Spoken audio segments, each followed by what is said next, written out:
Some lawmakers bringing their children onto the House floor today for a vote on a measure that they say is anti-family.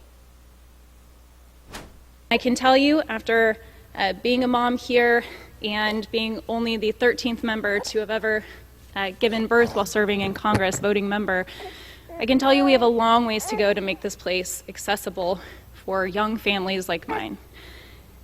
When I was pregnant, I couldn't fly towards the end of my due date, and I was unable to actually have my vote represented here and my constituents represented.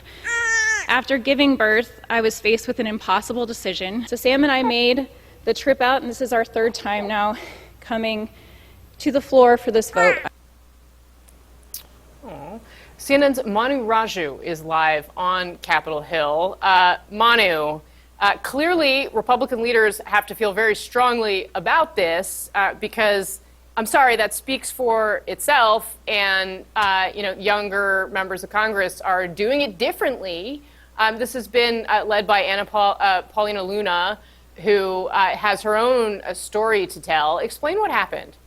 Yeah, this is a bitter feud between House Republican leaders and some of their members, and has actually led to a pretty remarkable standoff here. The House Republican leaders are so concerned about this measure, they're so dead set against it, that they actually sent Republican and Democratic members of the House home for the rest of the week. The House is essentially in a state of paralysis, and the leaders of the House, Mike Johnson, the Speaker, and Steve Scalise, the number 2 Republican, are both indicating they plan to fight this. So they plan to push again and try to convince some of those 9 Republicans to flip their votes and ultimately try to squash this effort to change the rules, arguing in their view that it's unconstitutional. Let me just make this clear. That rule being brought down means that we can't have any further action on the floor this week. Members ultimately, have to make some decisions about they're going to delay the Trump agenda. Why not just drop it? I mean, just give a concede on this. We're not going to win on this. The whole idea of proxy voting is the concern. It's not only the constitutional issues. It's the fact that it's not going to end there.